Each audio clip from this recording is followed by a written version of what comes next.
On est quasiment en 2024, on a des IA qui font ça, ça ou ça, et il y a encore des profs particuliers qui font ça. Si vous en faites partie, pas de souci, je suis là et je vais vous montrer comment avoir un rendu qui ressemble à ça.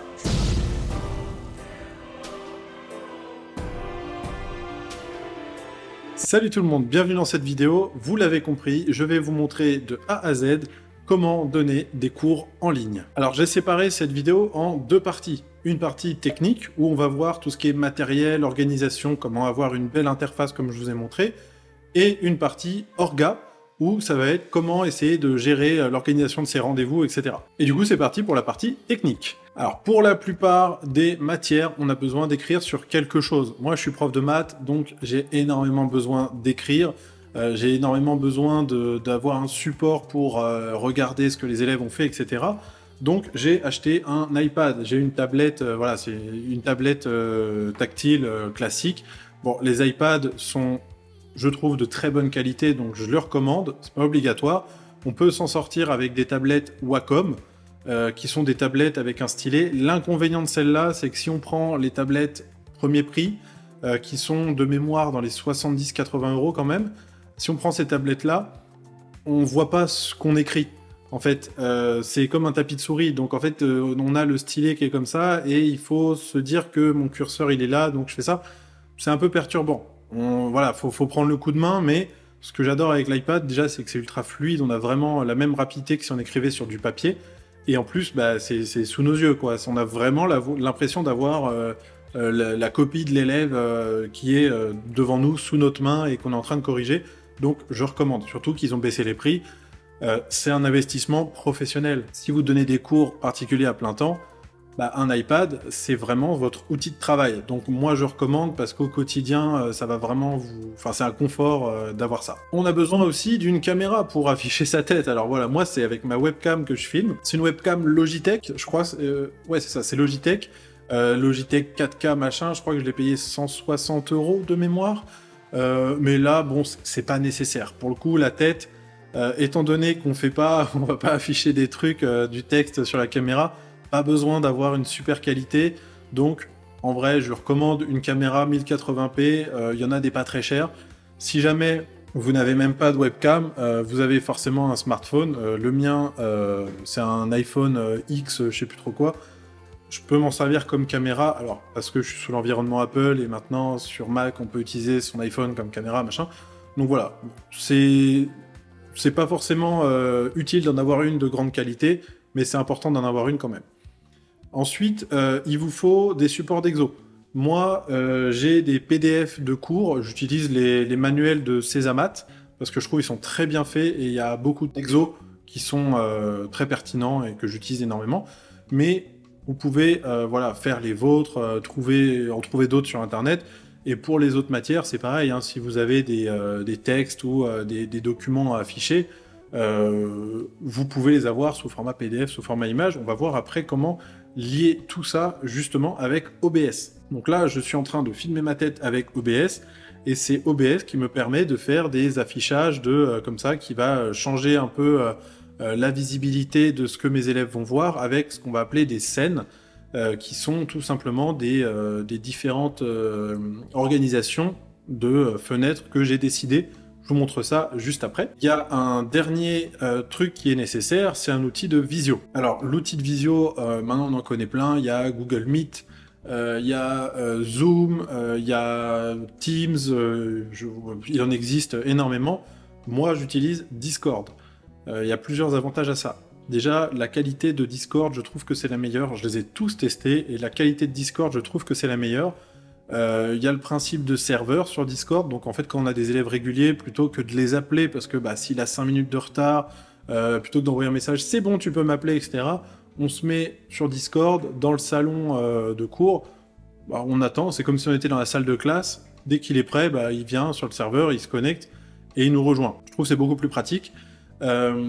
Et même quand on fait du partage d'écran, bah sur Discord, c'est ultra fluide, alors que sur les autres, on est à 5 FPS, c'est vraiment une catastrophe.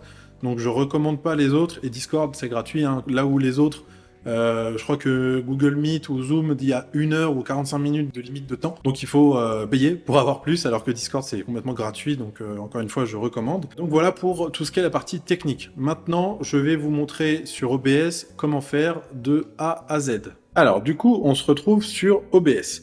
Donc OBS, c'est tout simplement ce qui va nous permettre de tout afficher en même temps, à savoir notre caméra, la tablette, le PDF, des vidéos si on veut, etc. Donc voilà à quoi ça ressemble. Donc là, moi j'ai déjà plein de scènes, mais on va en créer une ensemble. Donc une scène, ça va correspondre tout simplement à une situation qu'on veut avoir. Par exemple, moi j'ai des situations où je vais mettre l'affichage de ma tablette en priorité parce que, enfin en plus grand parce que je suis en train de faire une correction, etc. Donc je suis en train d'écrire, voilà. Il y a des situations où je vais mettre plutôt l'affichage du PDF parce que je fais un rappel de cours, je veux regarder vraiment un exo en détail, l'avoir sous les yeux, tout ça. Donc voilà, ça c'est en fonction de vous, de vos besoins, vous faites une scène par situation qui peut arriver. Ensuite, là j'ai fait une création de scène que j'ai appelée test, il suffit de cliquer sur le petit bouton plus qui est ici, et voilà, on a une nouvelle scène, je l'ai appelée test celle-ci, et dans chaque scène, on va avoir des sources. Alors les sources, ça va correspondre à tout ce qu'on veut afficher. Donc typiquement, on va avoir une source pour la tablette, une source pour la tête, et une source pour le PDF, ou pareil, si vous voulez afficher autre chose, vous pouvez tout à fait afficher une vidéo, afficher, je sais pas moi, un document, une photo, enfin voilà, une fois que vous avez compris comment ça marche, vous faites comme vous voulez. Donc, tout simplement pour ajouter une nouvelle source, on va cliquer sur le petit plus qui est ici, comme son nom l'indique, ajouter une source. Donc pour ajouter la webcam, ça va être un périphérique de capture vidéo. Donc voilà, périphérique de capture vidéo. Là, le périphérique, vous choisissez ce que vous avez. Donc moi, bon, là, il faut que je choisisse Logi 4K, c'est le nom de ma webcam. Ok. Donc ça va faire doublon, je fais comme ça. Je la mets ici parce que c'est... Voilà, moi je préfère quand elle est en haut, c'est marrant, je me vois en double. Donc voilà pour la webcam. Ensuite, j'ai besoin d'afficher ma tablette. Le problème, c'est que la tablette, moi, mon iPad, il est là. Mon iPad, il est là, et j'ai besoin de l'afficher sur mon ordi. En fait, on va utiliser ce qu'on appelle un logiciel de mirroring. Ça veut dire que c'est un logiciel qui nous permet d'avoir l'écran de notre iPad comme une fenêtre sur notre ordi qu'on peut après partager. Et ça, moi, j'utilise AirServer, qui est très complet, enfin très complet, on ne demande pas grand-chose, on demande que ça marche, donc ça marche. Et c'est la version payante, je crois qu'elle est à une dizaine d'euros par an, c'est vraiment pas très cher, je trouve, pour un outil professionnel qui marche très bien. Et donc, on va récupérer la fenêtre de AirServer, donc pareil, on fait capture de fenêtre, hop, iPad test, tac, et donc là, je choisis AirServer ici, hop, je viens ajuster, donc là, voilà, c'est vraiment très intuitif comme utilisation, je viens l'ajuster comme ça, je le mets là, si j'ai envie. Donc voilà, c'est quasiment fini. Moi, j'ai envie d'afficher mon PDF en plus, donc je fais exactement pareil, capture de fenêtre, PDF, tac, et le PDF, il s'appelle, c'est le PDF de Césamat qui est là, et je le mets en plus petit dans cette scène. Je fais comme ça. Là, c'est encore un peu trop grand. Je vais le réduire encore un peu, voilà, tout simplement. C'est aussi simple que ça. Ensuite, une fois qu'on a fait notre interface, donc bien sûr, vous l'arrangez comme vous voulez, vous n'êtes pas du tout obligé de faire le même modèle que moi, si vous voulez être au milieu, sur le côté, en bas à droite, en bas à gauche, comme vous voulez. Mais une fois qu'on a fait ça, en fait, il faut pouvoir le partager aux élèves, parce que là, c'est très joli, c'est moi, tout est bien organisé, mais c'est sur mon écran. Les élèves, ils voient pas ça. Donc, il y a plusieurs options. Il y a une option qui est ici, démarrer la caméra virtuelle. Si je fais ça, en fait, ça va générer, comme son nom l'indique, une caméra virtuelle, et après, par exemple sur Discord, on peut, au lieu de dire que je fais avec ma webcam qui est en train de filmer, il va me proposer une nouvelle caméra qui sera OBS. Et du coup, cette nouvelle caméra, ça va tout simplement être cet écran-là, avec la scène que je décide d'afficher, ça va switcher automatiquement la caméra. Donc ça, c'est bien. Sauf que ça marche pas tout le temps.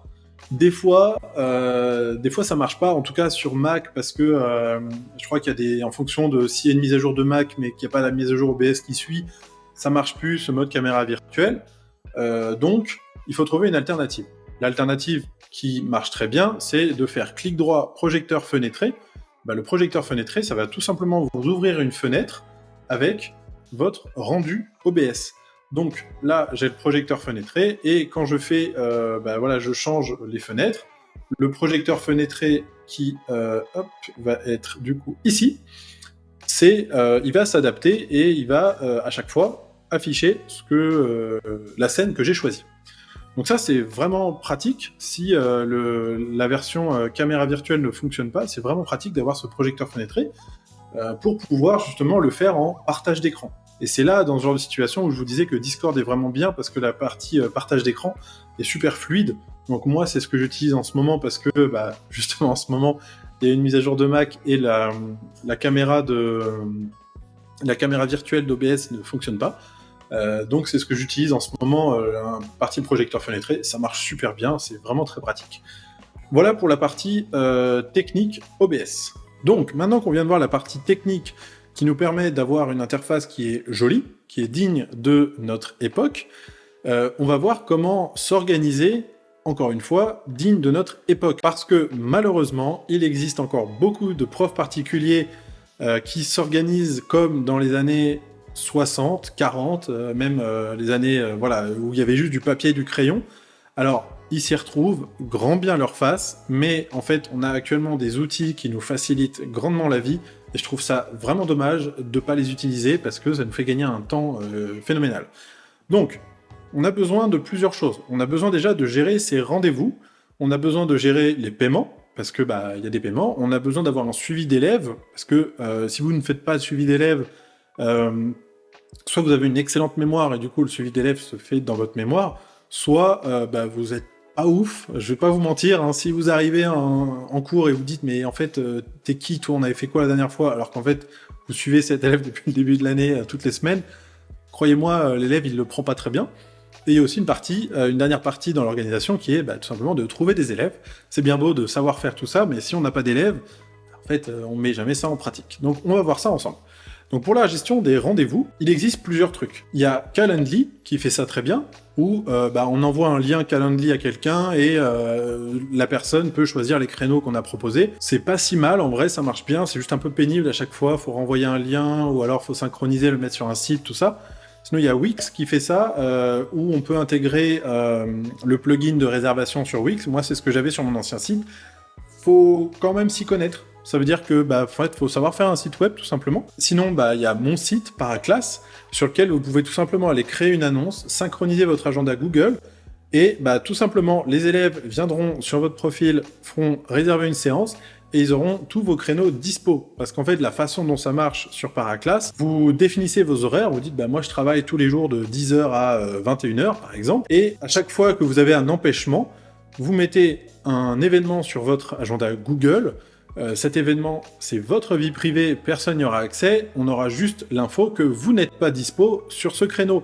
Par exemple, si vous avez un rendez-vous chez le dentiste entre 15h et 16h, vous mettez un événement entre 15h et 16h, personne ne pourra réserver entre 15h et 16h. On pourra réserver de 14 à 15 ou de 16 à 18 par exemple, mais entre 15h et 16h, vous serez occupé, et donc personne ne pourra réserver. Ça, c'est vraiment chouette, ça facilite vraiment la vie, parce que si vous êtes déjà prof particulier, vous avez sans doute connu des situations où vous avez un élève et il vous dit « Ah, mon emploi du temps a changé, d'habitude on se voit tous les lundis, machin, mais j'ai un prof qui m'a rajouté 1 heure, est-ce que tu peux jeudi la semaine prochaine ?»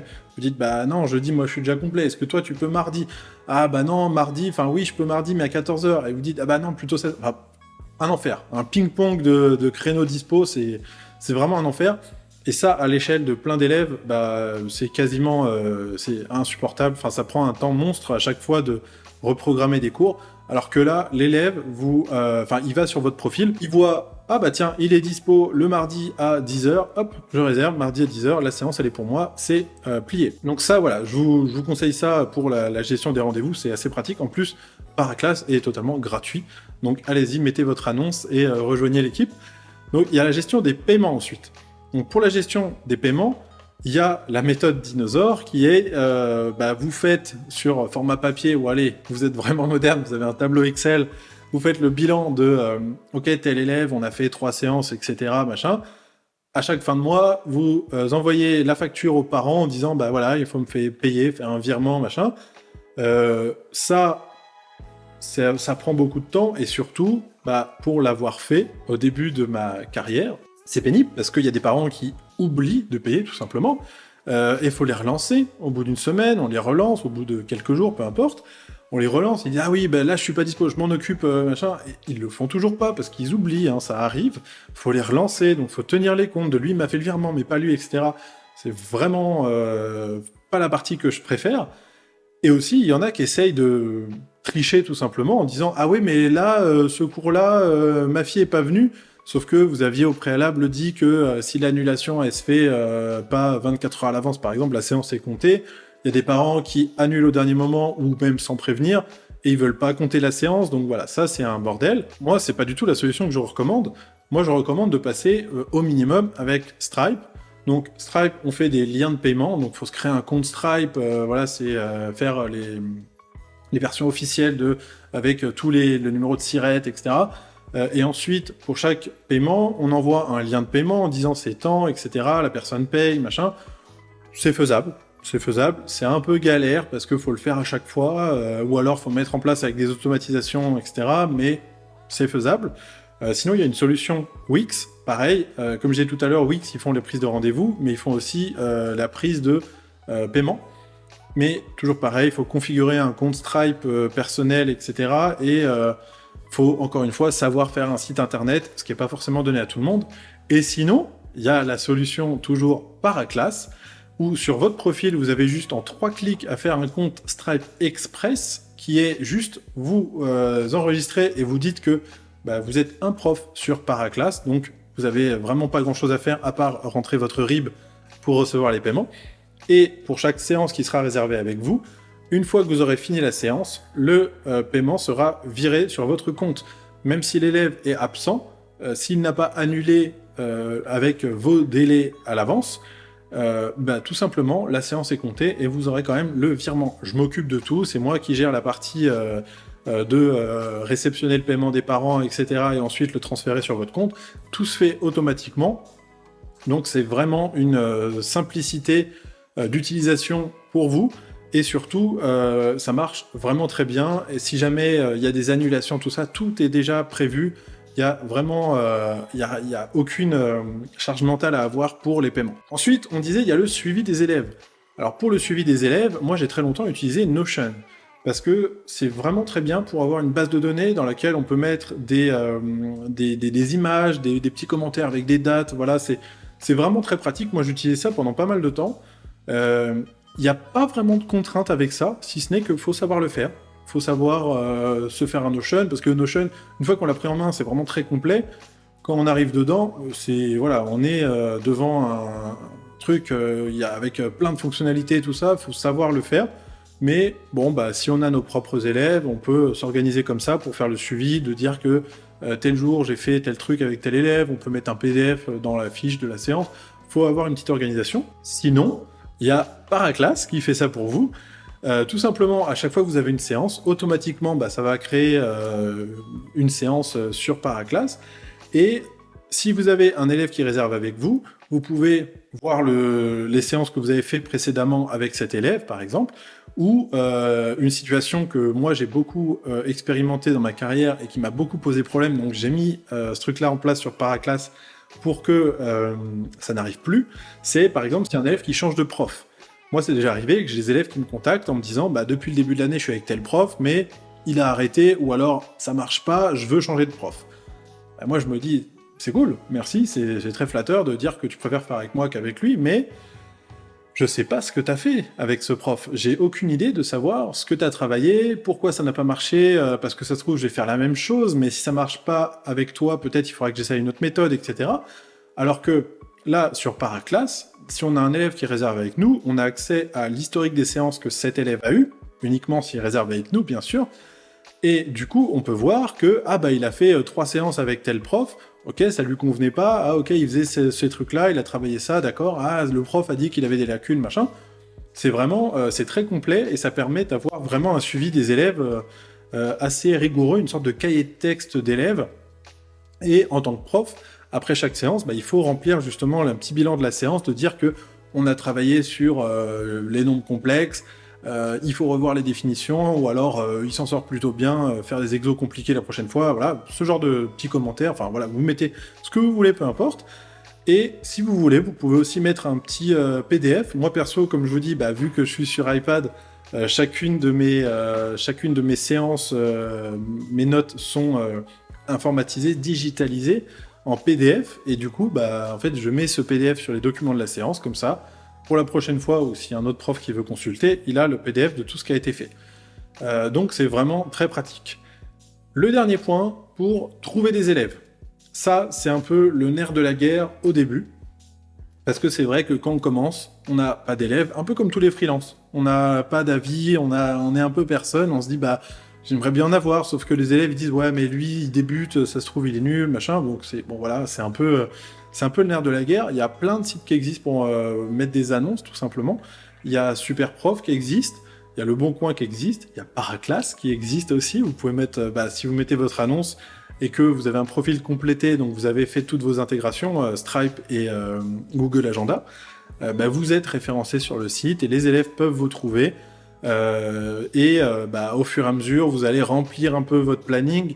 L'avantage avec les cours particuliers, contrairement à un freelance qui va faire un freelance qui fait des sites internet, l'avantage quand on est prof particulier, c'est que souvent on a des réservations récurrentes. Quand on arrive à avoir un élève, sous réserve que ça plaise, ça matche bien entre les deux, en fait, l'élève il va réserver toutes les semaines. Donc on n'a pas besoin d'en avoir tant que ça. Si on en a, une quinzaine d'élèves, c'est déjà bien, ça nous remplit notre emploi du temps, et donc ça suffit pour l'année.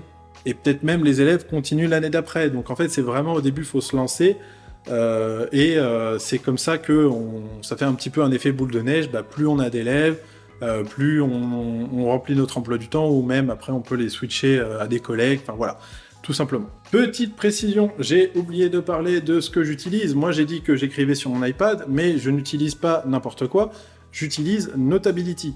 Notability, c'est le meilleur truc de prise de notes pour ma situation. Il en existe plein, on peut utiliser Apple Notes, on peut utiliser Evernote, tout ça, mais le gros défaut qu'ils ont tout cela, peut-être ce sera corrigé d'ici là à ce que vous voyez la vidéo, mais en tout cas, à l'heure où je tourne la vidéo, le gros défaut qu'ils ont, c'est qu'on ne peut pas écrire sur une photo. Alors, petit problème de faux raccord, parce que la fin de la vidéo a été coupée, donc j'ai fait genre je vais la retourner, j'ai mis le même polo. Le problème, c'est que j'ai été chez le coiffeur entre-temps, bref, faux raccord évident. Tout ça pour dire que la vidéo, du coup, maintenant est finie. Vous avez toutes les informations nécessaires pour donner des cours en ligne avec la meilleure qualité possible et surtout pour être à jour par rapport à l'époque. Donc, personnellement, je vous conseille d'aller sur Paraclass. C'est fait par moi, donc par un prof particulier, donc ça répond vraiment aux besoins, je pense, d'un prof particulier. Ça gère très facilement votre planning, vos paiements, le suivi des élèves, tout ça c'est gratuit pour l'instant. Donc je vous encourage à y aller, à créer votre profil, c'est vraiment très rapide, et commencez à l'utiliser avec vos élèves. Vous verrez que finalement c'est quasiment indispensable. Enfin, en tout cas pour moi maintenant c'est indispensable dans mon orga.